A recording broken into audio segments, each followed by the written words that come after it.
There's a point in every person's life, quiet, unsettling, often disguised as anxiety or confusion, when they realize that the version of themselves they've built can no longer carry them forward, not because it was wrong or weak or fake, but because it was temporary. A container for a chapter, not the whole story. And in that moment, something terrifying becomes clear. To evolve, something inside you must die.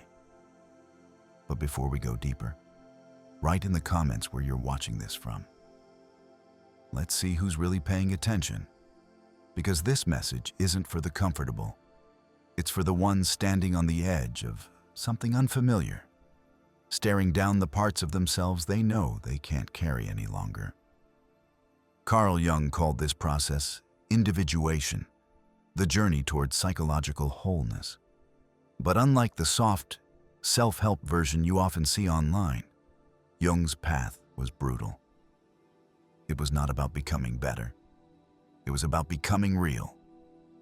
And to become real, Jung said, you must let go of the personas you've spent your life perfecting. The you that smiled to keep the peace. The you that played small so others wouldn't feel threatened. The you that buried your anger, your grief, your truth, just to survive. Letting go of that version of yourself is not peaceful. It's a funeral. And most people avoid it because they confuse comfort with healing. But comfort isn't healing. It's stagnation in disguise. The deeper work begins when you admit some parts of you were built for environments you've outgrown. Some parts of you were survival tactics, defense mechanisms, masks, and they did their job. But now they're killing you slowly, keeping you stuck, anxious, numb. Jung warned that people will do anything, no matter how absurd, to avoid facing their own soul. Because to look within is to realize how much of your identity isn't really yours, how much was inherited, taught, or shaped by trauma. And when you see that, when you really see it, you're left with a choice. Cling to who you've always been, or walk into the unknown and become someone new. And that's what this video is about. This is not about motivation or feel-good affirmations. It's about psychological death, about what it takes to truly become whole. And the honest truth? Most people aren't willing to pay that price. The reason most people will never transform is simple. They confuse identity with integrity. They think staying the same means staying true to themselves. But Jung would argue the opposite. He believed the true integrity isn't staying who you are. It's having the courage to change when your old self no longer fits the truth of your soul. But here's the problem. We're addicted to who we've always been. We cling to personality traits like lifeboats. I'm just a people pleaser. I've always been the fixer. That's just how I am. These aren't just habits. They're shields. They've protected you, helped you belong, made you useful in a world that rewarded your self-abandonment. But they also limit you. Every time you say, "This is just who I am," you're reinforcing the exact walls that are keeping you small. And that's where Jung's work becomes brutal, because it forces you to ask, who am I when I'm not performing? Who am I when I stop playing roles for other people's comfort? Who am I when I let the false self die? Jung saw the self not as a static identity, but as a living, breathing process. And that process includes death. Not physical death, but the death of illusions, the death of attachments, the death of the ego's fantasy that you can grow without pain. And the only way to begin that death is through awareness. Radical, unsettling awareness.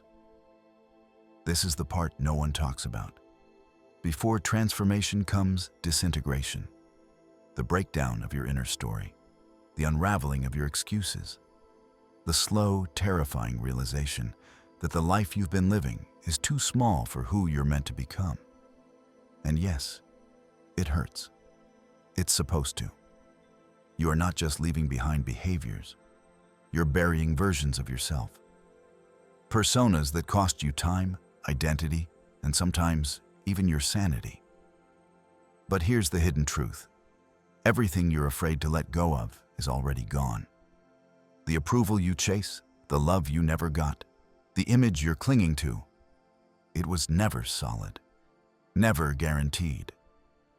And the longer you grip it, the more it drains you. Let it die. That's where real freedom begins. Not in addition, but in subtraction. Not in finding who you are, but in removing who you are not. No one warns you how disorienting it feels to grow. Not just the kind of growth you can post about, the glamorous, surface-level achievements that get likes and applause. I'm talking about real growth. The kind that leaves you raw. The kind that splits your life in two, before and after. And the part no one talks about? How much it feels like loss. The loss of who you were, what you believed, how you moved through the world. Because in order to truly evolve, you must be willing to outgrow your own reflection. Carl Jung understood this better than most. He knew that transformation demands a kind of inner death, a shedding of everything that no longer aligns with your deeper truth. But here's the uncomfortable truth. That truth isn't always clear when the process begins. It reveals itself in fragments, through confusion, disillusionment, and contradiction. You feel yourself shifting, but you can't articulate why. You start saying no to things you used to tolerate. You withdraw from people who once felt like home. You begin to question your own voice, your own intentions, your own stories. And in those moments, it feels less like growth and more like collapse. That's because you're not just changing, you're unraveling. You're watching the version of yourself that was shaped by fear, by validation, by people-pleasing and self-protection slowly dissolve. The version that kept you alive, but never let you breathe. That version had rules. Don't be too much. Don't need too much. Don't want too loudly. It taught you to shrink when you were meant to take up space. To be silent when your truth burned in your throat. And now, you're breaking those rules. Which means you're breaking the self that followed them. You'll feel guilt. Guilt for choosing boundaries over blind loyalty. Guilt for no longer pretending. Guilt for walking away from dynamics where your silence was mistaken for peace. But let that guilt come. Let it pass through you. Because guilt is often a sign that you're no longer willing to abandon yourself to keep the comfort of others intact. You'll feel grief too. Grief for the friendships that can't withstand your evolution. Grief for the identity that kept you safe, even if it kept you small. Grief for the dreams that belong to a version of you who no longer exists. And you'll wonder if this grief means something's wrong. If maybe you've made a mistake. If maybe you were better off before. But grief is not a warning. It's confirmation. Confirmation that something is ending. And endings are always the beginning of something else. Jung called this process individuation, the journey of becoming your whole self. But he was clear. The path to wholeness is paved with confrontation. You must face the masks you've worn, the lies you've told yourself, the roles you've played to be loved. You must watch those pieces die without rushing to resurrect them. And that takes courage. Not the kind that charges into battle, but the kind that sits in silence and refuses to run. So if you feel lost right now, if you feel cracked open and undone, know this. You're not broken. You're just not pretending anymore. There's a strange quiet that comes after you've let go of a former self. Not peace, at least not yet. It's more like a silence that follows the sound of something shattering. You look around and realize that the things that once defined you no longer hold. The routines, the relationships, the beliefs. They're still there, but your connection to them is not. You feel like a ghost haunting your own life, present but misplaced. This is the void Jung described so often, not as a mistake, but as a necessary passage. The space between the self you've outgrown and the self you've not yet become. And it is here, in this in-between, that most people turn back. Not because they've failed, but because they don't yet recognize the silence as sacred. They think emptiness means something is wrong, when in fact, it means everything false is gone. It's easy to romanticize transformation. People throw around words like healing and becoming as if they're soft, graceful processes. But the truth, this part is violent, not because you're harming yourself, but because you're pulling yourself out of old skins that no longer fit. You are rejecting roles that once kept you liked, loved, and accepted. And for a while, that rejection can feel like death. You will be misunderstood. Count on it. The people who knew you as your past self may not recognize the version of you that no longer performs. They may accuse you of changing, and they'd be right. They may try to guilt you back into your old identity, confuse their comfort with your obligation. But remember this: the version of you they miss was never the full story. It was the one you gave them to survive. And you're not surviving anymore. You're waking up. Don't explain your shift. Don't try to package your pain into something they can understand. You owe no one an apology for honoring your own evolution. The people meant for your future will not need you to wear the mask of your past. And the ones who walk away, let them. You're not responsible for their discomfort. You're only responsible for your alignment. Jung believed that true freedom requires the death of false selves. He understood that identity, when left unexamined, becomes a prison. And the keys to that prison are forged in solitude, in the stillness of unbecoming, in the courage to choose your soul over your image. So if you're standing in the quiet now, no longer who you were, not yet who you're becoming, stay there. Stay with it. Don't fill the silence. Don't run from the stillness. This is not the end. It's the space where your real life begins. There's a moment in everyone's life, sometimes subtle, sometimes catastrophic, when the path splits. One road leads back to who you've always been. Familiar, predictable, safe. The other, it disappears into the unknown. No clear map, no promises. Just a quiet pull from somewhere deeper telling you it's time. Jung called this the call of individuation. And unlike most calls, it doesn't shout. It whispers. It begins as restlessness, discontent. A slow burning ache that says, this life isn't yours anymore. And for a while, you try to ignore it. You double down on your roles, your routines, your relationships. You perform harder, smile wider. You say all the right things, even when they taste like ash in your mouth. But no matter how loud the world gets, the ache only grows. And then comes the breaking point. Maybe it's a breakdown, a loss, a betrayal, or maybe it's just the weight of pretending becoming heavier than the fear of becoming. That's when you realize the life you built is too small for the soul that's waking up inside you. This is where most people panic, because we're taught that certainty equals success, that if your identity is crumbling, something's gone terribly wrong. But Jung knew better. He knew that breakdown is often a breakthrough in disguise. That ego death, the collapse of everything false, is the gateway to truth. But here's the cost no one talks about. The people around you won't always support this death. They'll see you withdrawing, changing, shedding, and they'll call it selfish.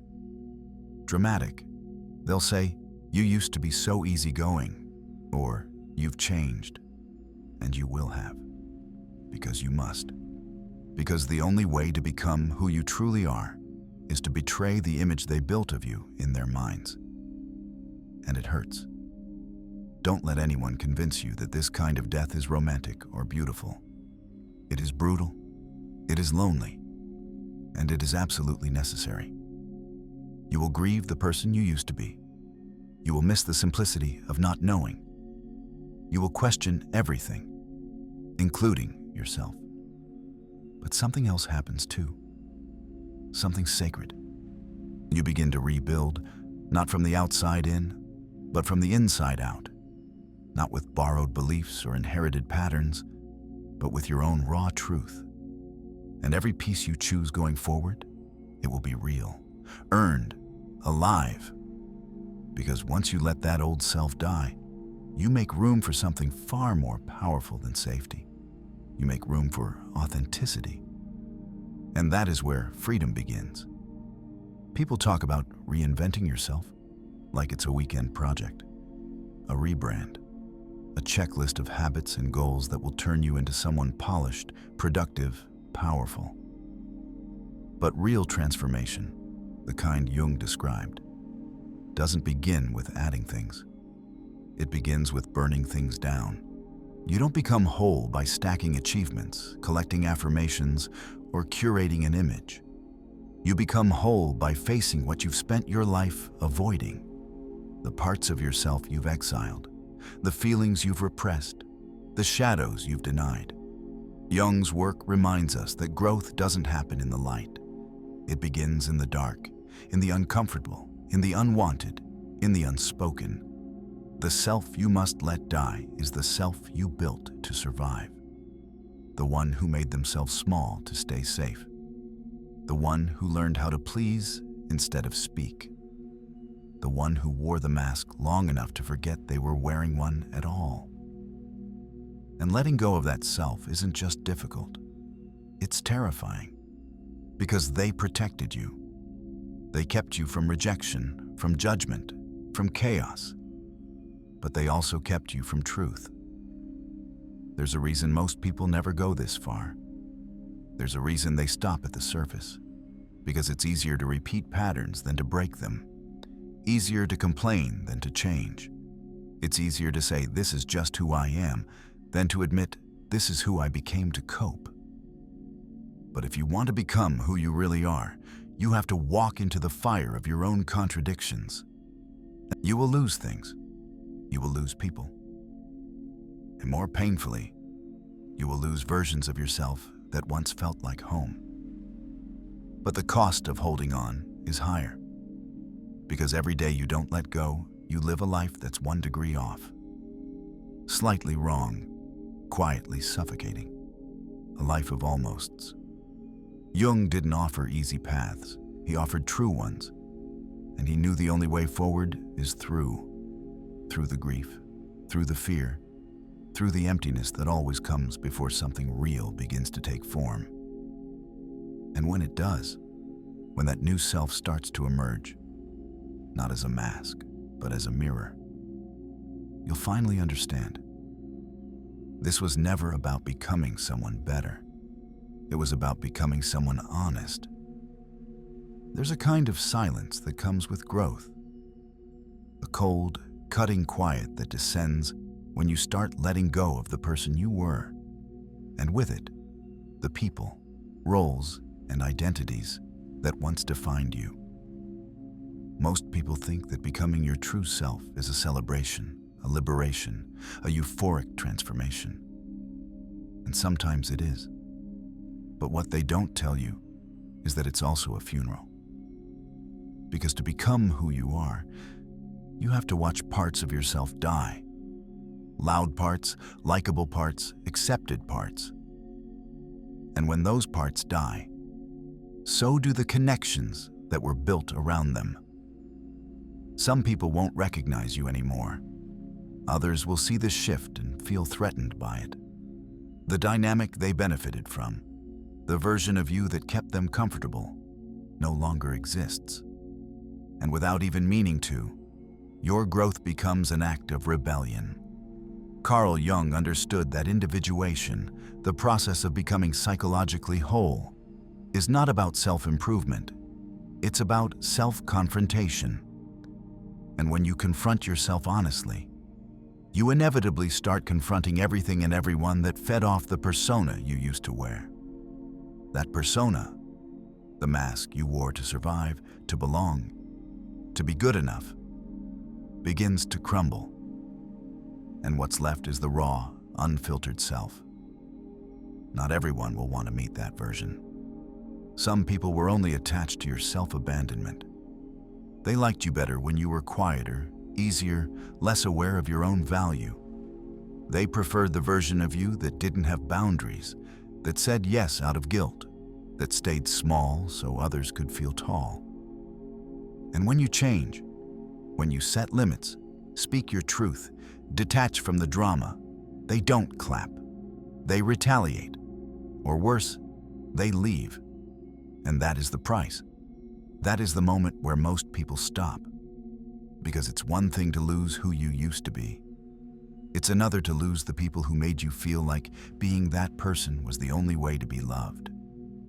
But if you want to be whole, if you want to live with inner integrity, you have to let those illusions burn. You have to stop mourning the comfort of people who only loved your mask. Yes, it hurts. It hurts to grow past people. It hurts to realize that some relationships weren't built on truth, but on performance. And yet, if you look deeper, you'll see something else underneath that pain. Freedom. Because when you stop shaping yourself to fit someone else's expectations, you begin to create space for real alignment, real connection, real peace. But it won't come instantly. First, there will be loneliness, a deep, aching solitude. Jung warned that individuation isolates the individual, not because they are broken, but because they are shedding the collective conditioning that once defined them. You will be misunderstood. You will be criticized, and you will be tempted to go back, to put the mask on one more time, just to feel safe, just to feel seen. But don't. The people who truly belong in your life won't need you to wear a mask. They will see you without the performance, without the persona, and they will stay. They will respect the boundaries. They will grow with you, not guilt you into shrinking back. So if you're losing people as you find yourself, understand this. That's not failure. That's alignment. That's truth rearranging your life. And truth always comes with a cost. There's a moment in real transformation when everything goes quiet. Not peaceful, not serene, but eerily quiet. Like the air right before a storm. You've let go of the version of yourself that kept the peace at your own expense. You've stopped chasing approval, stopped performing for connection. You've started choosing honesty over harmony. But in that space between who you were and who you're becoming, something unexpected creeps in. Grief. People think grief is just for death or breakups. But the truth is, the deepest grief often comes from shedding parts of yourself that once kept you safe. The way you used to stay silent to avoid conflict. The way you'd play small so no one felt threatened by your light. The way you tolerated disrespect because being alone felt scarier than being mistreated. Those patterns weren't just habits, they were survival strategies. And now, as you outgrow them, a strange kind of mourning sets in. Carl Jung knew this well. He didn't speak of change as a clean, linear evolution. He spoke of it as a battle, a confrontation with the unconscious. And in that confrontation, you don't just face what was done to you, you face what you did to survive. The masks you put on, the truths you buried, the dreams you silenced to avoid standing out, speaking up, being seen. That's why this grief is so confusing. Because part of you is proud. Proud to be growing, proud to be healing. But another part feels like something inside you is dying. And it is. Not because you're broken, but because you finally outlived the identity you had to create in a world that taught you to forget yourself. And this is where most people panic. They look at the ashes of who they used to be and think, maybe I made a mistake. Maybe I went too far. Maybe I should go back. Because at least back there, they knew the rules. They knew how to please, how to blend in, how to earn love that always came with a price tag. But let me be clear, the emptiness you feel right now is not a sign of failure. It's the void that comes before rebirth. It's the pause between chapters. It's the necessary death before you build something real. And no, it doesn't feel good. It feels like confusion, like doubt, like walking through fog without a map. But Carl Jung would tell you this: that fog is your initiation. It's the part of the journey where you are no longer who you were, and not yet who you will be. And if you can stay with it, if you can sit with the discomfort, let the mask fall, and resist the urge to return to what broke you, you'll see what was underneath it all along. Your real self, unapologetic, uncompromising, unmasked. And for the first time, you won't just be surviving. You'll be choosing, with clarity, with power, with peace. There's something no one tells you about becoming whole. It will cost you everything that kept you fractured, the beliefs that kept you small, the behaviors that earned you conditional love, the relationships that only survived because you stayed quiet, agreeable, convenient. When you begin this journey, this brutal, beautiful process of individuation, as Carl Jung called it, you are not just upgrading your life. You are burying the life you built to survive. That's why it's so hard. Not because you're broken, but because wholeness demands sacrifice. It demands that you stop performing for love and start living in truth, even when that truth makes other people uncomfortable. It demands that you walk away from familiar pain rather than stay just because you've learned how to tolerate it. It demands that you tell the truth about what you want, even if it means losing people who only loved you for who you pretended to be. And yes, it will be lonely. You will feel like you're standing in the ashes of a life that once made sense. But don't mistake this emptiness for failure. It's not. It's the clearing, the sacred space where something real, something lasting, can finally be built. Not from expectation, not from survival, but from truth. Because when you let those false parts die, what's left is terrifying and liberating all at once. You. Not the version of you that learned to fit in, to perform, to please, but the version of you that was buried under all the noise. The version of you that's raw, real, whole, and maybe for the first time, at peace. Carl Jung said, "The privilege of a lifetime is to become who you truly are. Not to be perfect, not to be approved of, not to be safe, but to be whole." And that's what this journey has always been about. Not self-improvement, not image, not success, but return to the self you were always meant to be, to the life that doesn't just look good, but feels right. You've walked through the fire. You've let the mask burn. Now it's time to step forward, not as someone new, but as someone finally, fully you.